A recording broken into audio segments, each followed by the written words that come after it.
so we'll continue where we left off last time. So the last lecture, okay, so I started recording by the way. All right. Any questions from what we covered last time? So last time we mostly focused on the bias variance trade-off, right? So bias variance and noise trade-off essentially. And essentially um, we looked at writing the true error as a combination of the variance and the noise, and also the bias, right?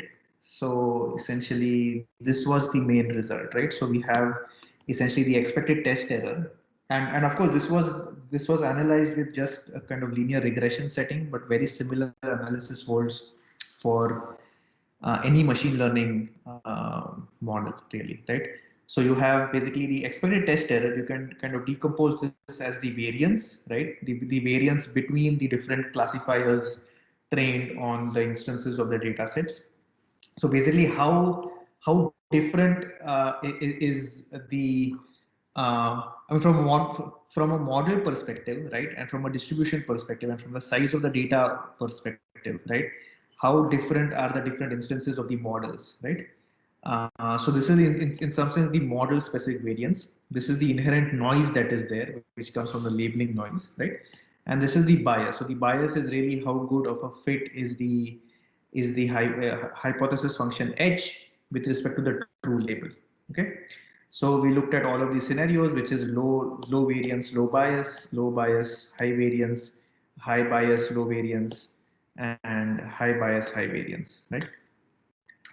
And we also saw this. So this is like where you have the true function f. This is the hypothesis function. Obviously, there's a mismatch between h and f, right? So the bias is in some sense this gap between the mean h and the true function, right? And the variance is in some sense the difference between these different classifiers, like how given different instantiations of the data set, right? How different are the models that we can achieve, right? And the noise is the small noise that comes from the labeling distribution. Okay. And given this uh, kind of bias variance trade-off, we can actually analyze the performance of algorithms. So if you vary the number of training examples, right, we have these different regimes where we have initially we have like the high variance, right, and as the number of training data points increase, we eventually come to the low variance scenario, right? But you can always have a bias. So in case there is a mismatch between the true model that you have and the hypothesis function that we are learning, right? There will be this bias. So this is the bias, right? So we saw one more example to make this more concrete. The blue is basically this kind of high bias model, right? Eventually, as the number of data points increase, both the blue and the black will have a low variance, right? But blue has a higher bias. Okay. And then we also look briefly at how do you select different model types, right? So we suppose we have some hyperparameters, right? Where the hyperparameters kind of governs the model complexity. Essentially, f lambda 1 is the more complex model, and as as you go down here, you have lesser and lesser complexity of the models, right? So the question is, how do you choose amongst these different models? So the standard way of doing it is using a held out validation set. So you have a training set, and then you have a validation set. So there are n examples for training and n minus m examples for validation. And then for each value of lambda, you get this f hat lambda, which is the trained model, right? And then you pick this lambda hat, which which has the minimum error on the validation set, right? And that is your held out predictor.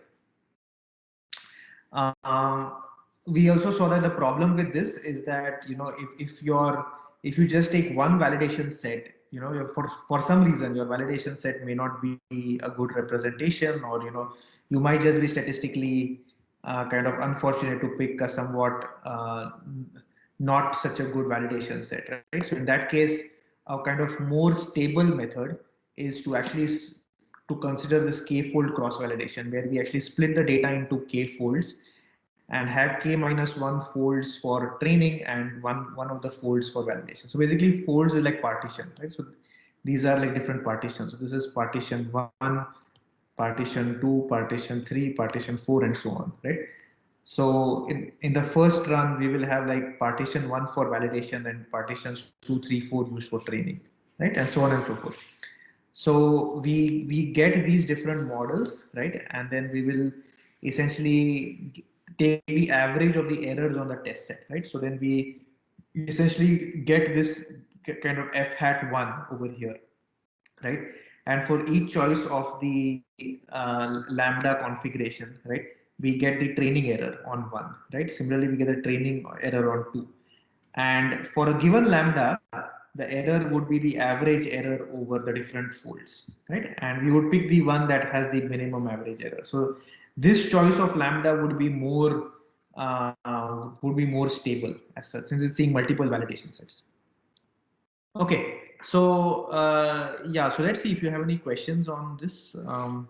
Any questions on the bias variance trade-off on cross-validation and held out validation and so on?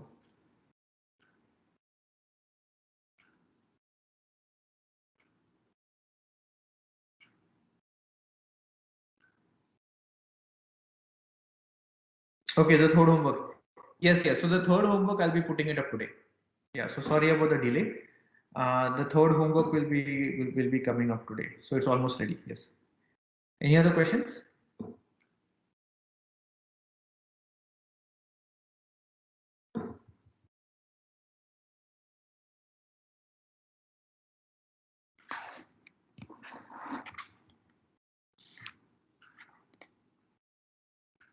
Okay, so what we'll do is we'll start now with the ensemble methods. So the first one, we will be looking at a technique called bagging, right? So within ensemble techniques, there are two main methods. The first is what we'll cover in the rest of this lecture, which will be bagging, right? And essentially kind of the idea of random forests. Okay, so this is the first technique for ensemble methods. And the second is the idea of boosting. Okay, and within boosting, we will be looking at kind of the original idea of boosting, which came from this framework called AdaBoost, right? And very briefly, I will just mention gradient boosting, but not, I really don't have too many, actually, I don't have many slides on gradient boosting, so I'll just give you the high level idea. But gradient boosted decision trees. So random forest also, basically bagging can be applied for any classifier, but the most common kind of approach of doing bagging has been for decision trees, right? So in some sense, random forest is like bagging for decision trees.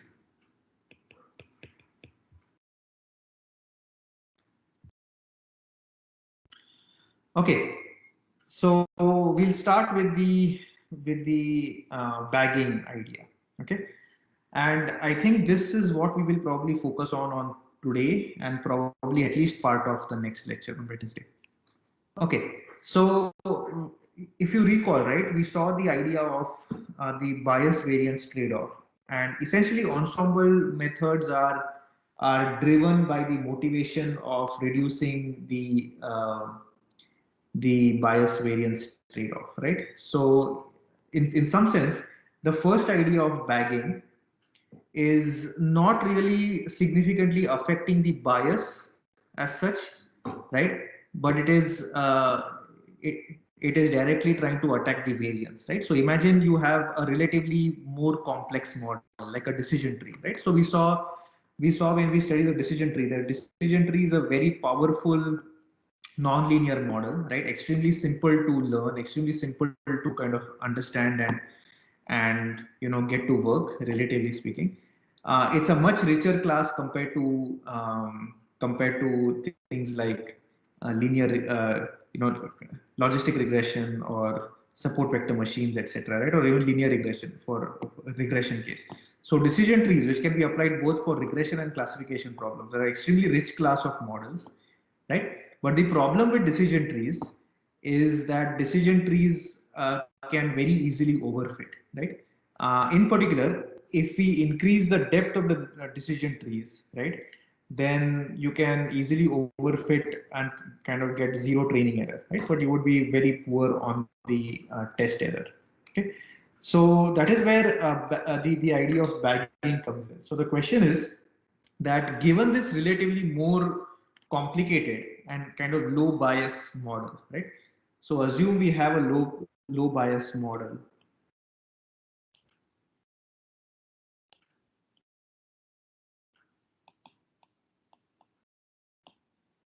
right?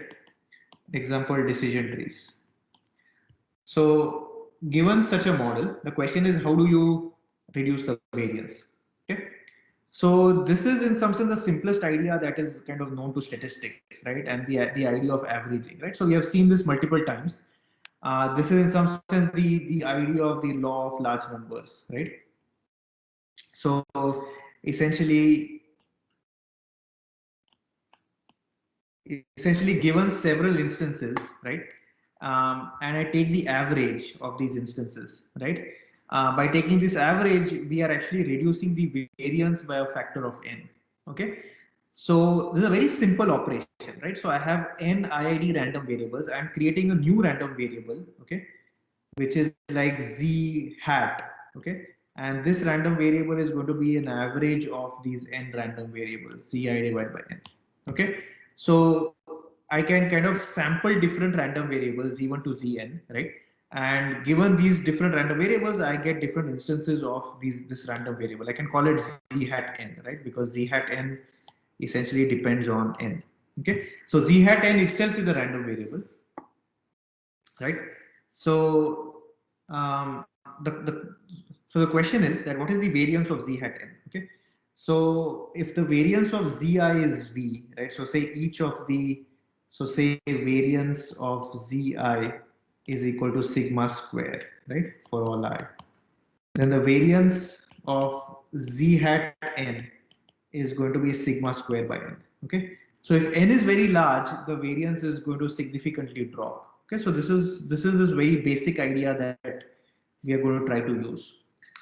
So the question is, how do we use this in the context of machine learning, right? So if I have a model, what does it mean to have, for example, different models, right? How do I have multiple models? And obviously I have only one model because I have only one training set. Okay. So the idea of this comes from what is known as bootstrap, or you know, bootstrap aggregation, and or in other words, you can just say kind of bootstrap sampling, right? So the idea of bootstrap sampling is to sample with replacement. Okay, so this is the key concept. And by the way, bootstrap is like one of the most fundamental ideas in statistics, right? Right in the very early 1960s, 70s, right? People were aware of the idea of bootstrap, and any kind of statistical analysis, right, was always done using bootstrap. So in some sense, this is like 101 of statistics, and this has kind of become now very useful for machine learning. Okay, so the idea is sample with replacement. Okay, so the idea is very simple. How many of you have actually heard of this concept of bootstrap?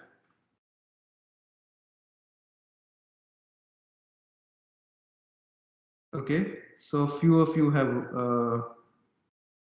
heard of this. Okay, so the idea of bootstrap is as follows. I'm given one training set D. Okay, and D in our notation is basically x1 y1 until x n y n. Okay, so it has n training examples. Now I create this D prime by drawing n examples at random with replacement. So this is key. Okay, you are actually drawing with replacement. So what that means is that if I draw, I draw at random the first training example, right? And then the second training example, I draw again from the same set. So I do not check whether the second training example is the same as the first training example or not. Okay, so this is critical. There will be repetitions. right? So this D prime, that is kind of this sampled set, this D prime will likely have many repetitions in D, right? Because we are sampling with replacement. Okay, so there will be many repetitions. Okay, but statistically speaking, okay, all the statistical quantities that are there in D, for example, the data distribution of D, right? Assuming, of course, all my points are IID, have the same identical distribution, are independent, and so on and so forth, right? Statistically, most of the statistical properties, like for example, the mean, the variance, the distribution, right? All of this is retained in D prime.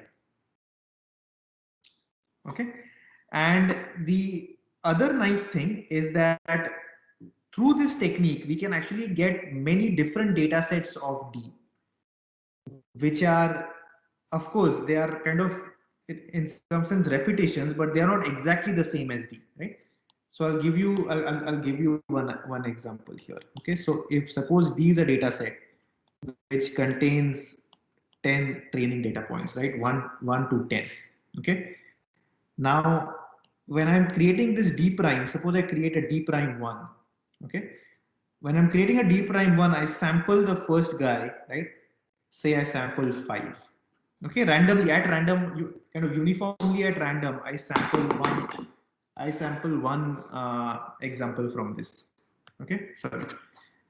So I get 5, suppose, right? Then I sample one more, say I get 7, right? I sample one more, I get 1. I sample one more, I get 3, right? I sample one more, again I get 7, right? Because I'm sampling with replacement, there is a certain probability that I can again get the same guy, right? I sample one more, I get 8, right? I sample one more, I get 10. And then I sample one more, and then I get again, say 3, right? And then I sample one more, I get 6. Okay. So, and maybe I sample the last one, right? And say I sample and I get 8. Okay. So this data set again has 10 items. Okay. But 7 is repeated twice, 3 is repeated twice, and 8 is repeated twice. Right. So there are actually 7 distinct items, right? And 3 repetitions. Right. Again, I sample D prime 2, right? I get another sample, which will be roughly the same behavior. Maybe this time there'll be like 6 distinct items and 3 repetitions. Okay. So interestingly, we can actually compute on expectation, right? On average, of what is going to be the number of what is going to be the probability, right, that a particular item is distinct. So can someone tell me how will we compute this probability?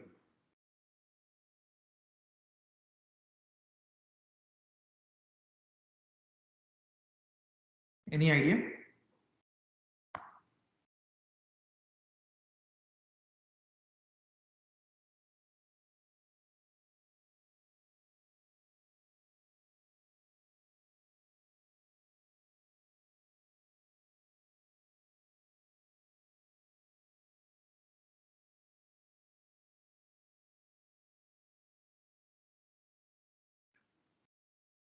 Yeah, Nathan. So I'm thinking that you could say, for example, look at the first element in D prime 1, so 5. Mm-hmm. And then that could be any element. So you could interpret that as a 1. And then for each element after that, you want the probability that it's not a 5. So if you had n different points, n minus 1 over n raised to the n minus 1. Yes, yes. And it's 1 minus that, right? So it's actually the probability of the number of distinct items, right, is actually something like this: 1 minus 1 over n raised to n.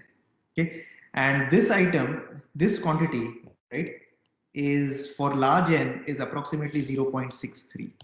So what this means is that if there are n items, right, then 0.63n roughly will be the number of distinct. So the number of distinct numbers, right, will be 0.63n, and in fact you can just go to Python, right, and just simulate this, for example, right, for very large n, maybe take n to be 100, right, and you will get the number of distinct points to be somewhere close to 63. So very interesting. Okay, so this is the idea of bootstrap aggregation, right? So I have my original distribution D. I create multiple data sets, D1, D2 until DT.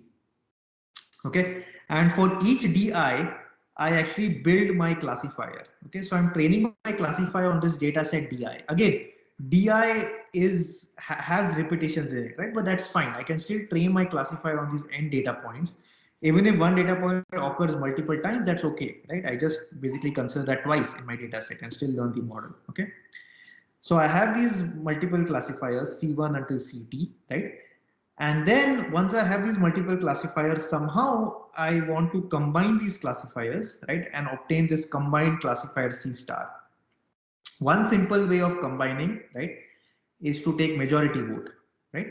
Another way of combining is to take the predictions of these classifiers and just average out the predictions. Okay, so there are multiple ways that this is done in practice. Okay. So yeah, this is again, I probably just went over this, right? So this is this example over here.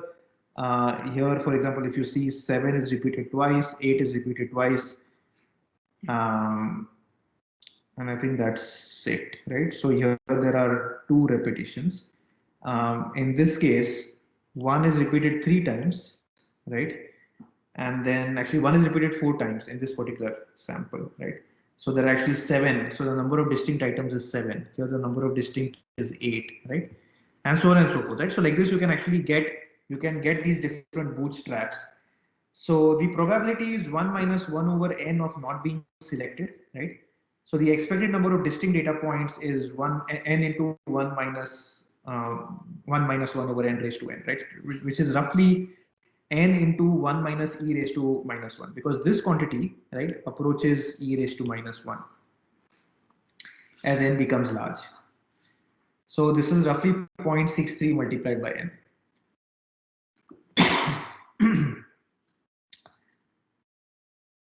Okay, so the critical thing is that we don't, I mean, when you're implementing bagging, right, we obviously don't want to store or like replicate the data, right? Obviously, the idea here is not to replicate the data. The idea here is just to replicate the indices of the data points. We don't want to physically copy the feature vectors themselves, because feature vectors are very large, right?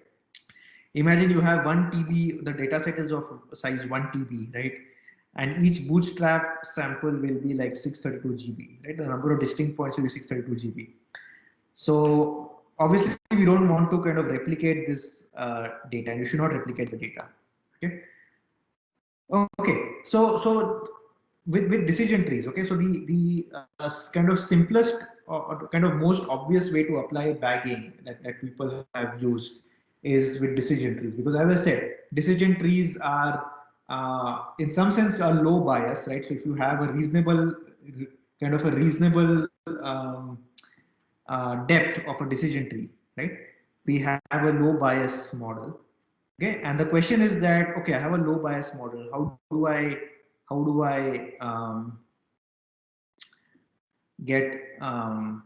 basically get a low variance model as well, right? So this question is answered through bagging, right? So yeah, so this is basically and a kind of basically an example data set, right? So if I have one decision tree, obviously one decision tree will learn a decision boundary, something like this, right? So something like this. Obviously, like this is not this is going to be, yeah, sorry about that, but it's going to be something like this, right? So it's going to be like horizontal and vertical lines, and we're going to get a decision boundary. Obviously, it depends on the depth of the tree and so on and so forth, right? But if I'm actually, okay, so maybe one single decision tree might be like this, right? But if I do bagging with 100 bag trees, what is happening is that I'm actually averaging out this entire behavior over here with different decision trees, right? So you see some of these gray regions over here. This is where many of these decision trees are being averaged out together, right? And because there's this averaging going on, naturally the decision boundary becomes kind of more smooth compared to had you just used one decision tree, right? So this, I mean, already in some sense we can see this effect of averaging out, right? And essentially a smoothing that is happening because we are averaging out the predictions of the decision trees, right? The decision boundaries themselves are kind of getting um, averaged out. Okay. So yeah, so this is an example of actually sorry. Yeah, so this is an example of some results with bagging and without bagging, right? So these are a few different data sets actually taken from the technical report by Breeman, who's one of the first people to study bagging in 1994. Actually, it's almost 25 years back. So this is on several data sets, right? Many of these are actually UCI data sets. So UCI is a very nice repository. I think a few homework questions that are given in the past and also some upcoming homework questions, they will be based on UCI. Right? So UCI is this nice repository of machine learning data sets. So there are many of these data sets: waveform, heart, breast cancer, ionosphere, diabetes, glass, soybean, etc. Right? And this is the error, right? So this is just a simple decision tree without bagging and with bagging, right? We see that in almost all cases, there is a significant drop in the error rate, the test error rate, when you do bagging, right? And the drop is almost from, I mean, 30 to 40%, ranging up to like 7%, right? And many numbers in between. So basically, in practice, bagging is a very powerful technique, and that's why, I mean, almost always no one will use just a decision tree, right? We always use a random forest. So what's a random forest? Okay, so we have seen the main idea of bagging. So now we'll try to concretely understand what a random forest is. So if you recall, we have studied the decision tree based classifier, right? So a tree based, the decision tree is a greedy algorithm, right? And if you recall, basically what's going on is that we are kind of greedily picking splits of features, right, which maximize the mutual information or the information gain, right, between the features xi and the class. Okay, you can also view it as kind of minimizing the conditional entropy. Okay, so the question is that now, all right, I have this kind of greedy splitting strategy. How do I do bagging on this? Okay, or like what the random forest? Random forest idea is, okay. So the random forest basically builds upon bagging, but there is like one slight one more variant that is added to kind of randomize. Okay, so broadly speaking, there is this randomization that is kind of a randomization module that is there. Okay, so you have the original training data set, right, D, and then there is this randomization module, and then following this randomization module we get multiple D1 to DT data sets, right? And then finally we get these individual decision trees T1 until TT, right? And then we basically combine these decision trees, and then we get a T star, right, which is the combined model. So the question is, what exactly is this randomization? So had it just been bagging, right? Had it just been bagging, what we would have done is basically done a bootstrap over D, right? So essentially each of the DIs will be different bootstraps of D. Okay. But in random forest, actually there are two sources of randomness that are introduced. The first is by basically doing a bootstrap training, basically bagging, right? So each tree is grown using a bootstrap sample of the training data. Okay, but there is one more source of randomization, and here the best split at each node in the decision tree is actually now picked from a random sample of attributes instead of all attributes. Okay, so we don't use all the features for splitting. We at random pick maybe m of them, and again m is a hyperparameter in a random forest, right? Similarly, it's yeah. So basically, like you have the number of trees or the depth of the tree or the number of leaf nodes as hyperparameters, right? Similarly, this kind of m, which is this kind of the kind of uh, hyperparameter which defines the number of features to use in my bagging, right? So this hyperparameter. So the random forest algorithm is as follows: we draw a bootstrap sample of size n from the data, right? And then we grow the tree TB using the bootstrap sample as follows. We choose m attributes at random. So obviously this kind of random forest, right, has this hyperparameter m, right? And m typically is a fraction of the full set of features. For example, m could be like 70%, m could be 60%, and so on and so forth. Okay. So we choose m attributes uniformly at random from the data, choose the best attribute amongst the m to split on, and split the best attribute and recurse. Okay. So the only difference over here is that instead of in the standard decision tree, we go over all features. Okay. In random forest, we are actually picking based. We have this one more kind of filter here, m, and we are adding this kind of additional layer of randomization. Okay. And finally, we make the prediction in some sense by kind of aggregating, right? So in regression, the aggregation is just by taking 1 over b, the sum over b tb, right? So tbx in some sense will be like the y, right? Like the y prediction from each decision tree, and we just average it out. Like as a classification, we can take the majority class label amongst t1x until tbx. Okay. So that's it. It's a very simple idea, and there's actually a demo of random forest. Just give me a minute. I'll try to. Yeah, I'll try to see if I can pull it up. Yeah, I think I might need to. Okay, maybe I'll actually since I'm uploading the slides, you can actually at home you can go over this demo yourself. I won't spend time right now in the class going over it. But basically in JavaScript, it's kind of a nice implementation of random forest. They also have actually a similar demo for support vector machines and neural networks. So with random forest, you can actually see on one given data set. There's actually a kind of a toy data set, right? On this toy data set, you can actually see the different kind of the decision boundaries obtained by the random forest algorithm for different hyperparameters. For example, you can vary the number of trees, and you can actually see that as you have very less number of trees, you will get these kind of more kind of less smooth decision boundaries, and as you increase the number of trees, you get these smoother and smoother decision boundaries.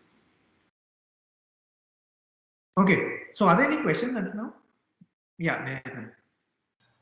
So my question was, basically, would you see random forests being used a lot more often than just a single random tree, or is that not always the case? You mean just like decision trees? Instead of decision trees, are random forests used? Yeah. So typically, almost always, decision trees are actually used with some ensemble techniques. So very rarely have I actually seen in practice a single decision tree. Decision trees are mostly always used either with bagging, so basically a random forest version, or they are used with boosting, which is the gradient boosted decision tree version, right? In practice, actually, it turns out that if the data set is clean enough, right, gradient boosted trees or basically boosting on top of decision trees actually tends to perform better, slightly better compared to random forests. and we'll actually study boosting soon. But yeah, but basically, kind of random forest will almost always perform significantly better than just a single decision tree. So the only drawback with random forest is that, or actually kind of ensemble techniques in general, is that they are going to be computationally more expensive because you need to maintain M classifiers, right? So the number of the kind of complexity of training increases by a factor of M, right? Where M is a number of kind of the number of decision trees, right?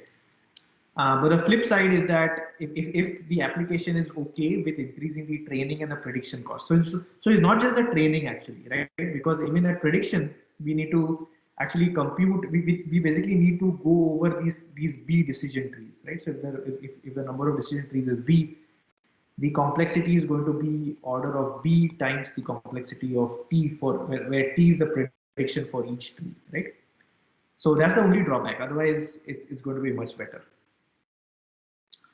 Okay, so when will bagging improve the accuracy? So it depends on the stability of the base level classifiers.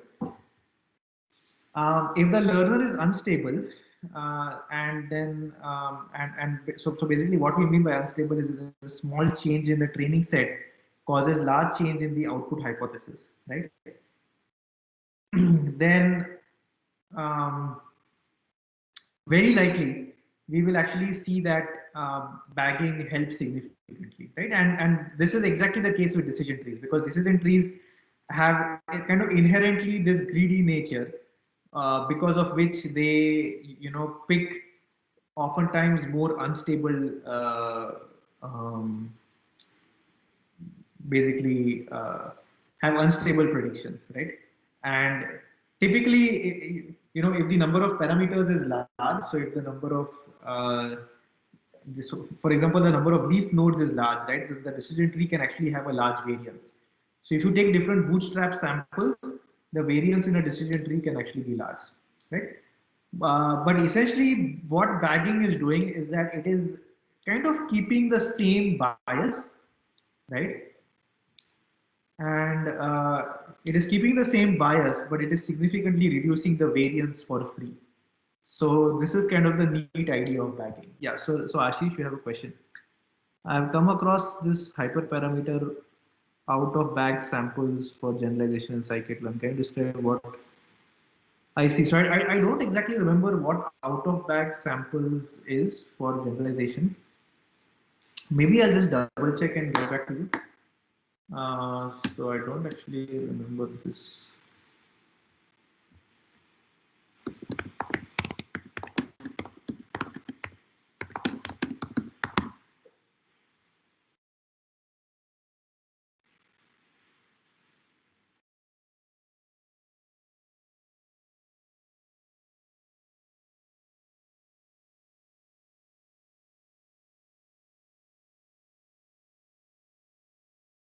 Okay, so it seems like out of bag.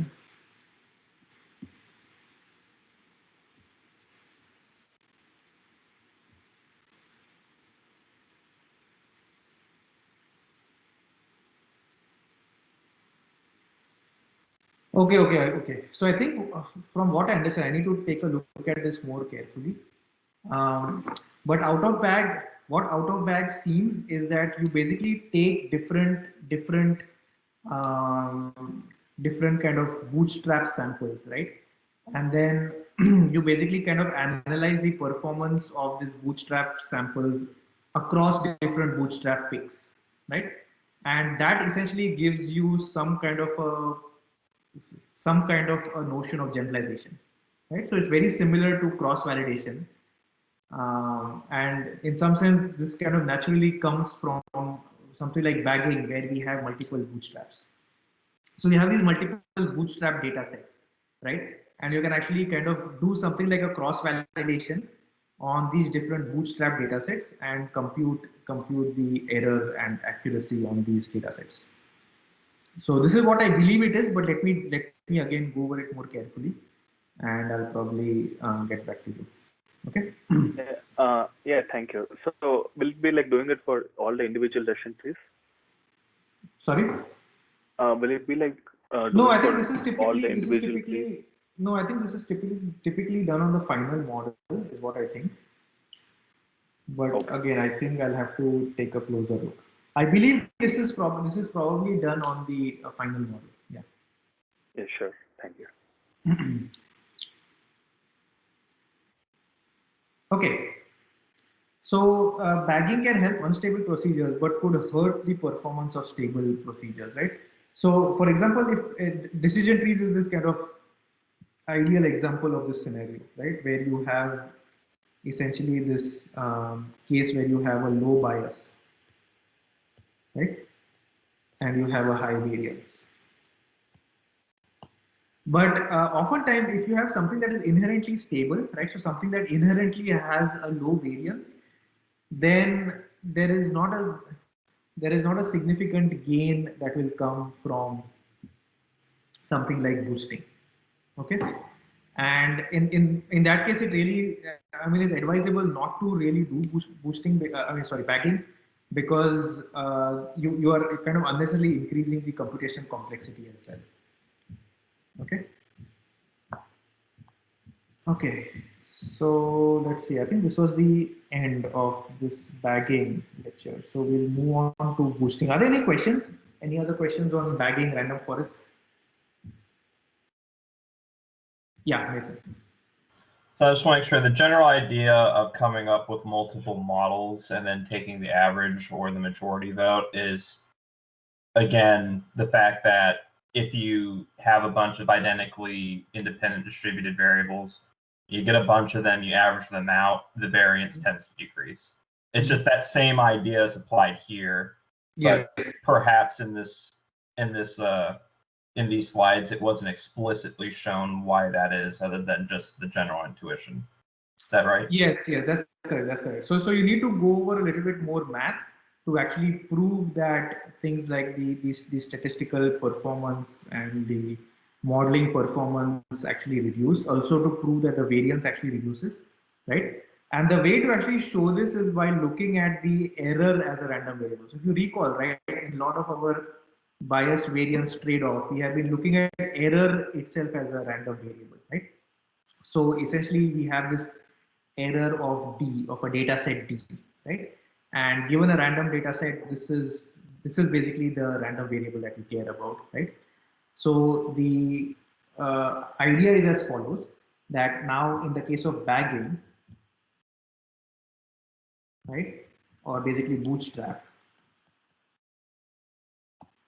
I have this procedure where I get this prediction, which is in some sense an aggregation of individual kind of hypothesis H1 until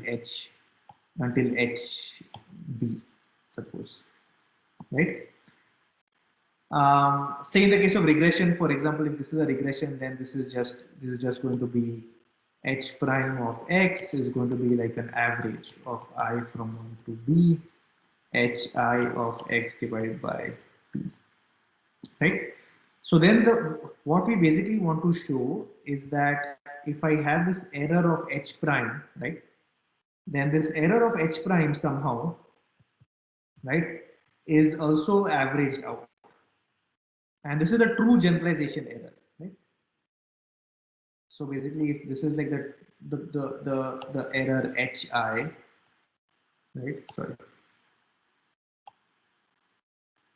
HI divided by B, right?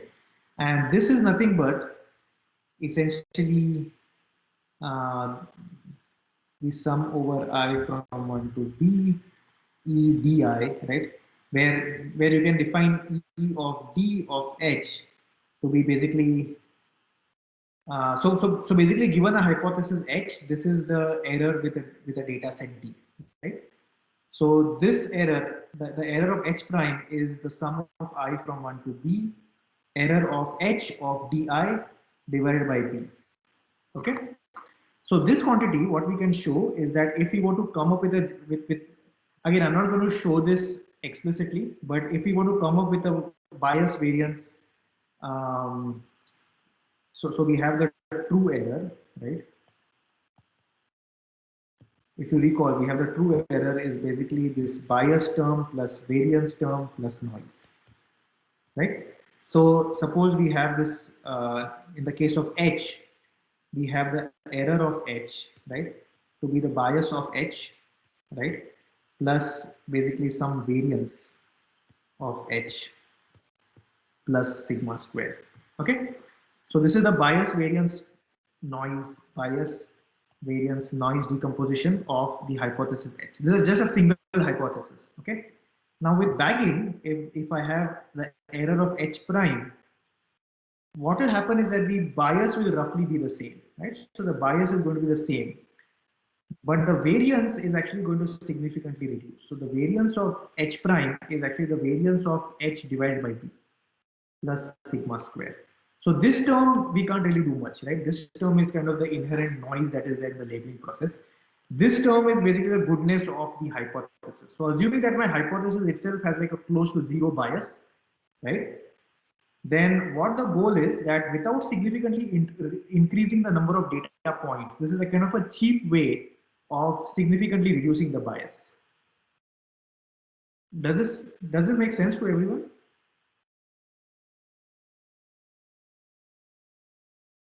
So this is kind of the bias variance noise view of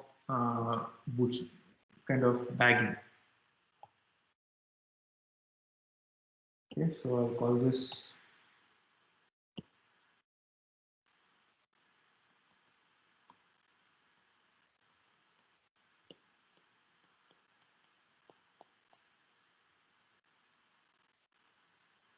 Okay, are there any other questions? Did you follow this, Nathan? Yes, thank you. Okay. Okay, so we will continue on to boosting, which is basically part 2. This is lecture 17, right? And this is like part 2 of ensembles.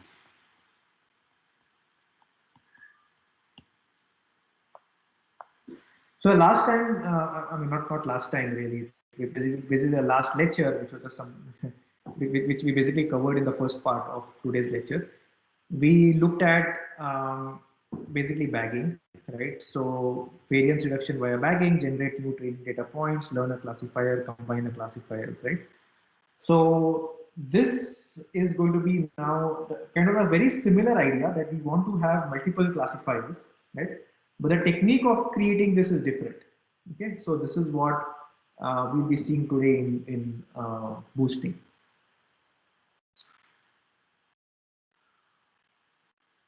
Okay, so the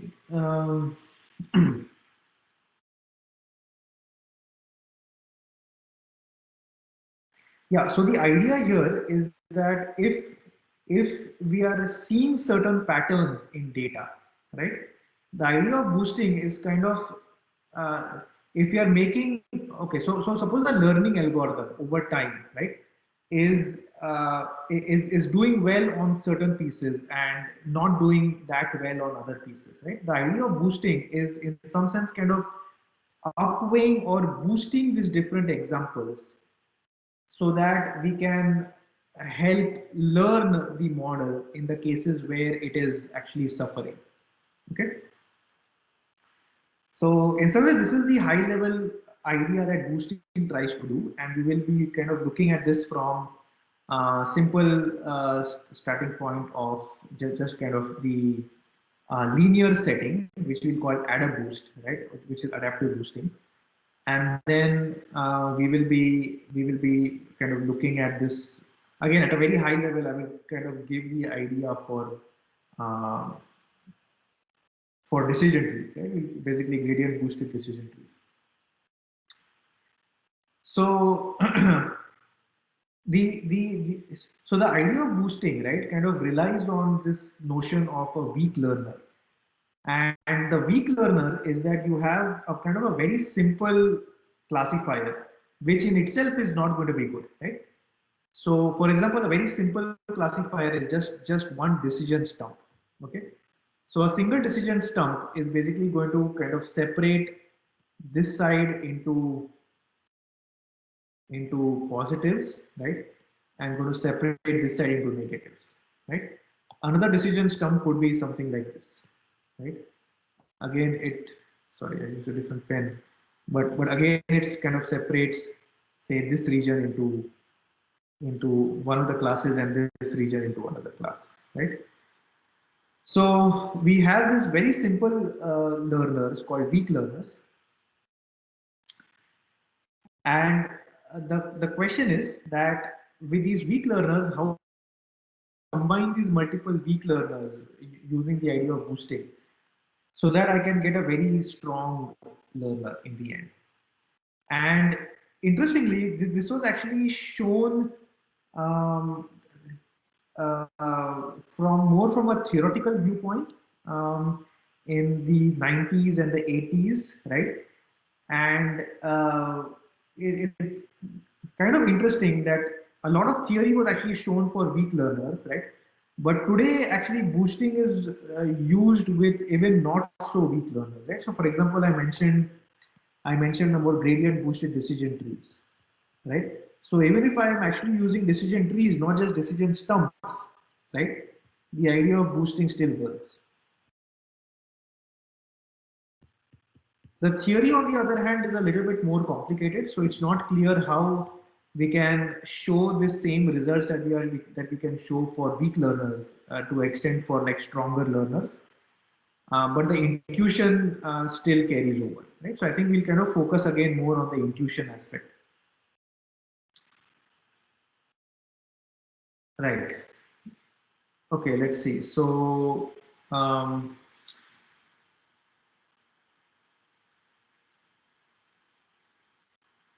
yeah, so this is a little bit of the theoretical aspect of kind of the motivation of boosting. I think I'll basically skip over this. I'll just give you the main idea over here, what's going on, right?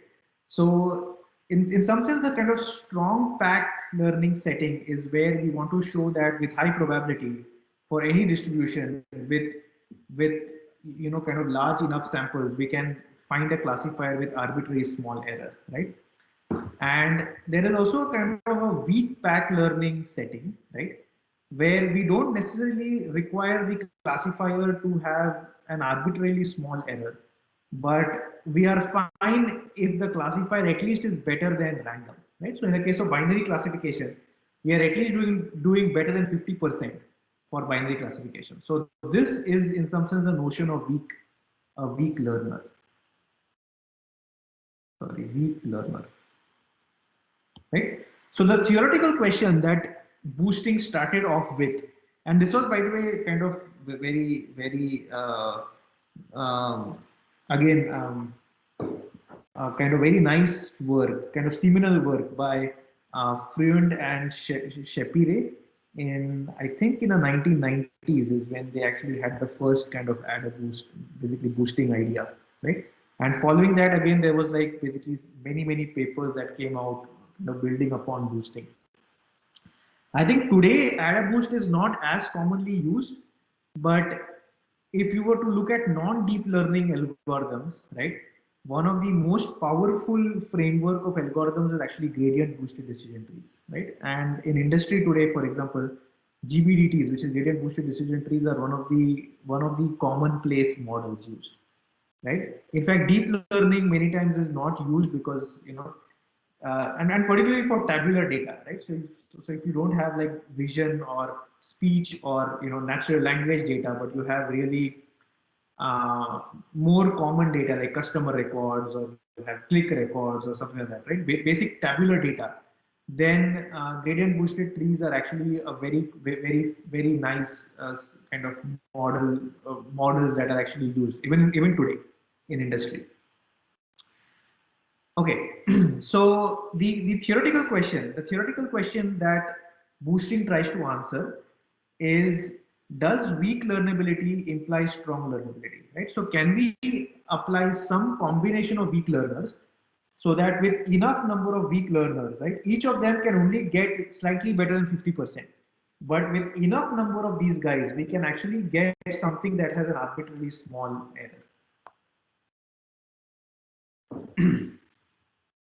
So the basic idea of boosting is as follows. Okay, so this is without any math, just intuitively we'll kind of go over this, and you can immediately see that this, even without writing any math, you'll be able to see that this actually intuitively makes sense. Okay, so we start with by weighing all the training samples equally, right? So the way, so suppose I have n training data points, then I have 1 over n, 1 over n, 1 over n for each training data point, right? And this is the way the loss functions typically are, right? So most machine learning loss functions will be like sum over I from 1 to n, some loss of xi, yi, theta, right? And divide by n. So 1 over n this, right? So inherently there is this weight which is 1 over n. So given this, so we start with this kind of equal weight configuration, right? And then we train the model on the training set. And once you train the model on the training set, you compute the error of the model on the training set. Okay, so here we are not using a held out validation set. There has been some recent work to actually basically extend this to, in fact, a validation set. And this is basically called the reweighting paradigm. We won't be covering this in this course, right? But if you're interested, you can actually look at kind of reweighting, and like a lot of reweighting is being used for robust learning these days. But anyways, right? So the idea of kind of boosting is similar, but except that we don't really look at any other data set here. We just look at the training set. Okay. So we train a model on the training set, and on the same training set, we compute the errors of the model. Okay. And we increase the weights on the training cases where the model gets wrong. So this is what I said at the very beginning, in the beginning of the this lecture itself, right? So boosting is trying to upweigh or boost those examples where the hypothesis function is actually failing to classify. Okay, and given this weights, we basically kind of increase the weights over here, and then we train a new model on the reweighted training set. Okay, and we recompute the errors on the weighted training set, and finally increase the weights again on cases the model gets wrong, and then we basically repeat this, right? So this step is basically continuously repeated, actually until here.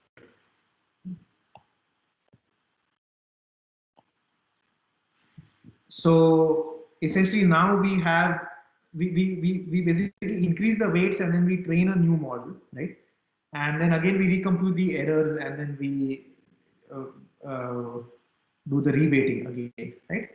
So the critical thing is that the algorithm that we are using should be able to actually solve a problem, not necessarily with like fixed or equal weights, right? But basically a generalization of this where we can potentially have like weights for every sample. Okay. Okay. So this is like the standard loss function, and then this is the weighted, right? So the weighted case is where I'm having sum of I from 1 to n, wi of L of xi, yi, theta. Okay. So each sample has a weight. Is this clear to everyone? Is there any questions that anyone has? Is this algorithm clear to folks? Yes.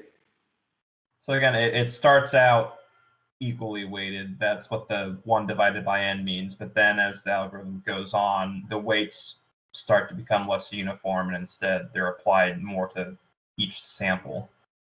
Yes, exactly. So we start with the weight vector, right? So the weight vector is in r raised to n. Okay, so there are n training data points, and w is like 1 over n, 1 over n, and so on and so forth. Okay. And then for t from 1 to t, okay, I'm just giving the high level idea. I'll go over the math soon, right? We solve for a weighted version of the problem. Okay, so we try to minimize theta of basically sum of I from 1 to n, wi L of xi, yi theta. Okay, and then next, compute training error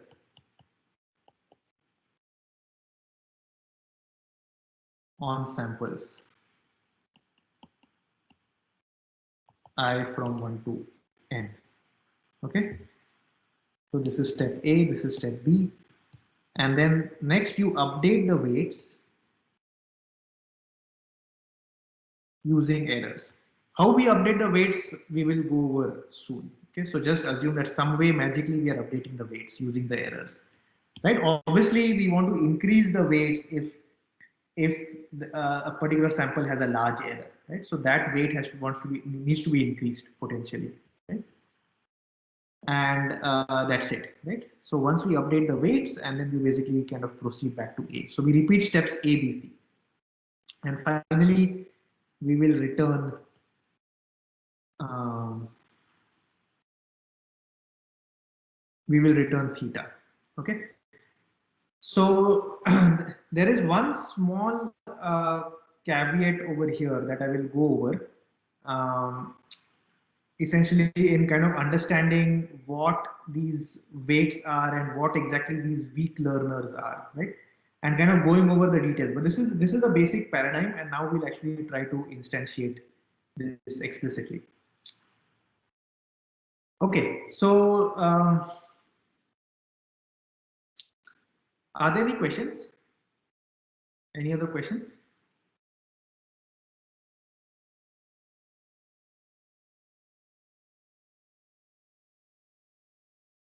Okay, so now the question is, what is the model exactly, right? So like so far, okay, I've given the kind of very high level intuition. You have this sum over I from 1 to n, WIL. What exactly is the L function that we are using, right? And then how do you update the weights, right? So these are the main questions. Since obviously this is boosting, inherently what we assume, right, is that we have access to some weak learners.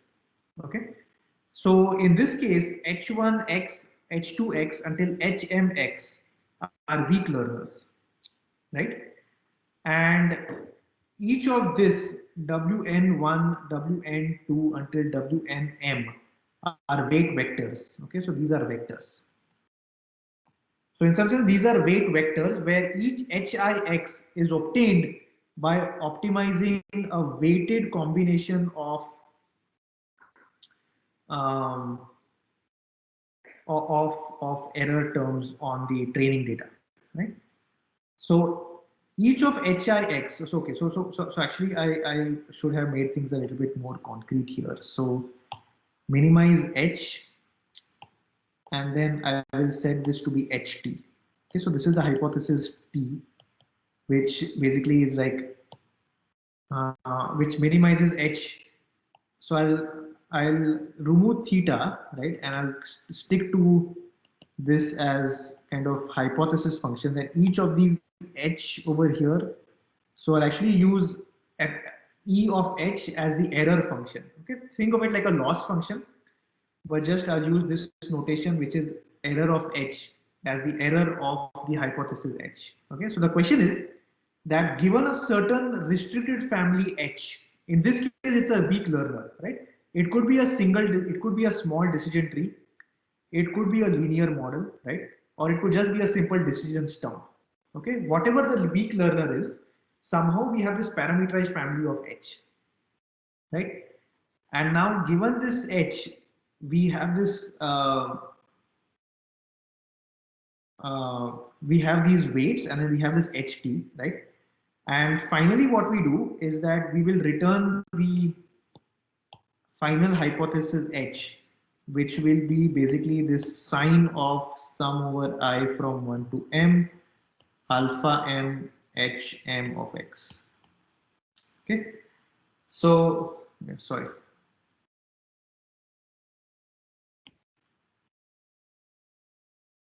So basically alpha m, okay. So alpha m is one more hyperparameter that maybe I'll just kind of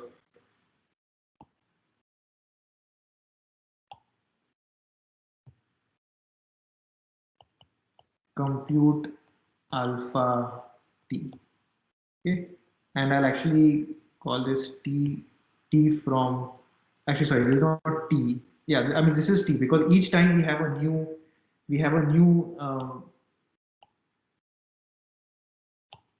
weak learner that is obtained.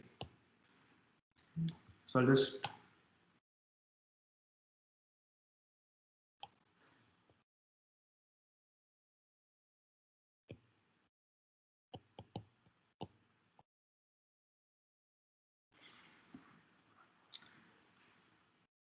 okay.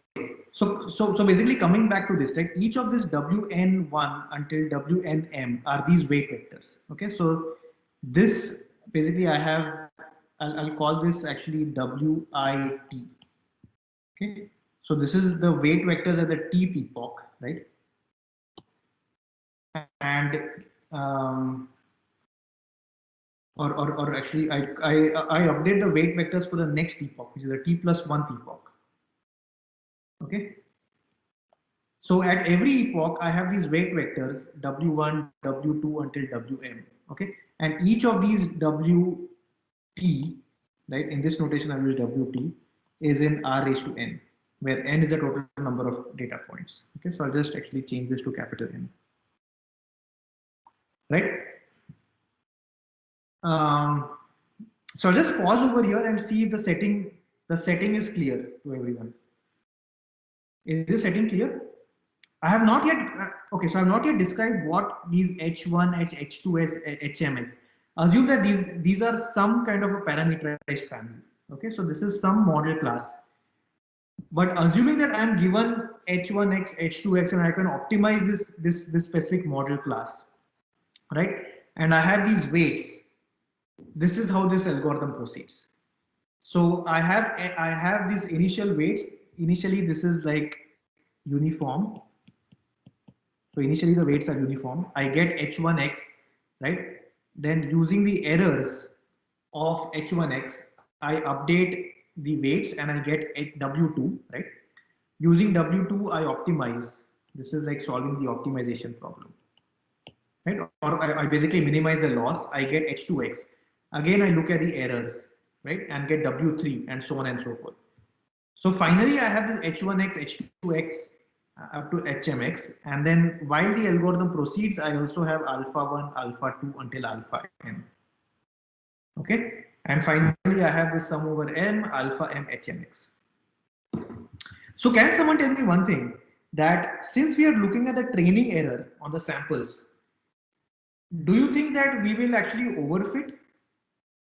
Because someone can ask, right? We are using the training error to actually determine the weights that need to be put on the training data points, right? And obviously there could be some outliers which get a very large error, and maybe somehow our model tries to overfit on those outliers. So what do you guys think? Can this be prone to overfitting if we are looking at the training error?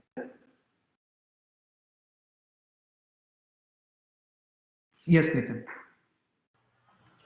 Well, I mean, if you're trying to, because I mean, we're repeating these steps until we're getting tired, as the previous algorithm mentioned. Yeah. But it seems like, yeah, what you said makes sense in that we're optimizing on the training error without really, well, at least so far, without any intuition as to how the true error might look like. Yes. So I'm assuming that's probably what's fixed by the alpha parameters, but I'm not sure. Yeah, no, it's not fixed by the alpha, but it's related to something I said. Some property about H. It is actually related to some property about H. So the H, the family of H, we assume something very specific about H, right? So we assume that H are actually weak learners. Okay. So because H are weak learners inherently, right? Inherently, they don't have the power to overfit on data, because they're very weak learners. So basically imagine H to be just a simple decision stump, as I said, right? So weak. So this is, I think, a little bit important, right? And we'll continue with this next time. So the idea of weak learner is that I'm just restricting my model family to be either a decision stump like this, right? So that this is basically positives, right? And similarly, these are negatives, right? But of course, you could have basically kind of positives over here as well, right? And that is the reason why this will actually underfit, right? So in a case like this, you will actually not really be able to split it with just a single decision stump, right? And that's the reason why you probably want to have one more decision stump like this, and so on and so forth, right? So because these are very weak learners, because we just have a very simple classifier, a kind of a low bias, or sorry, a high bias classifier, right? A high bias, low variance classifier. So each of these HIs, each H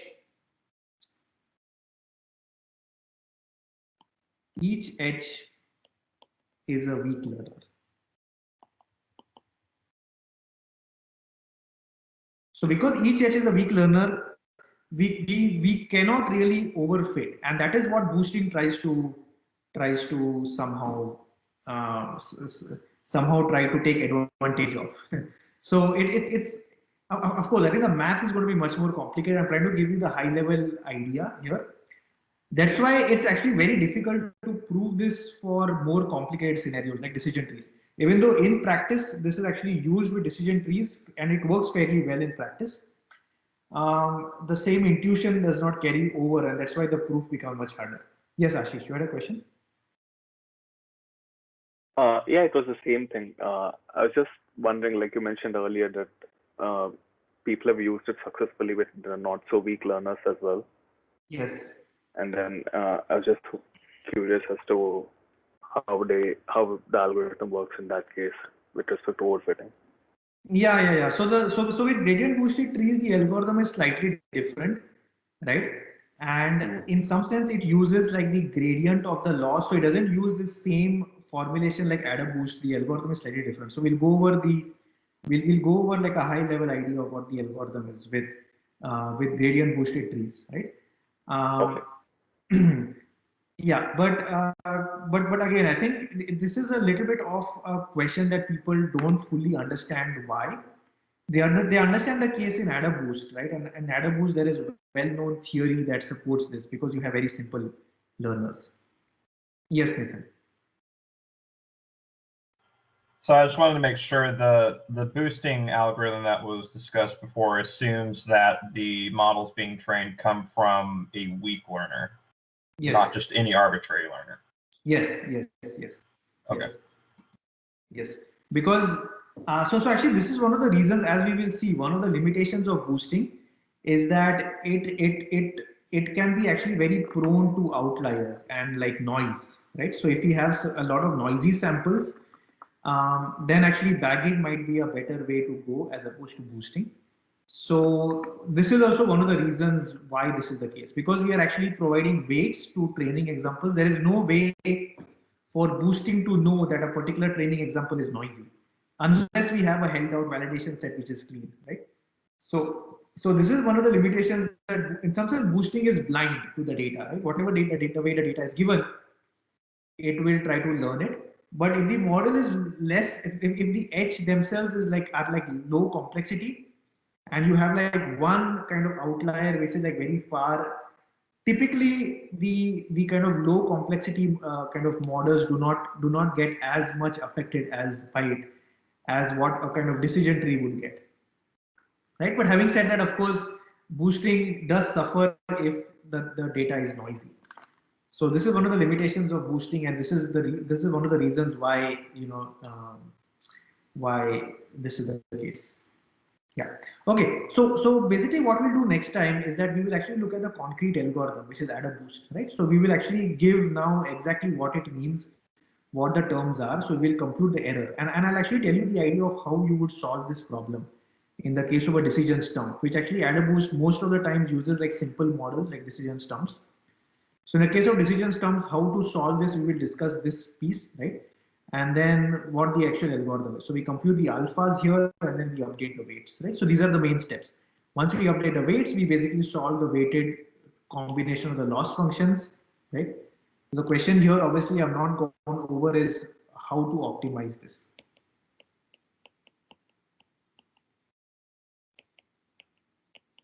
Right? And we will revisit this next time. Okay, so we are almost out of time, so we'll start with this at this point with boosting, and I think next lecture we will definitely finish off boosting.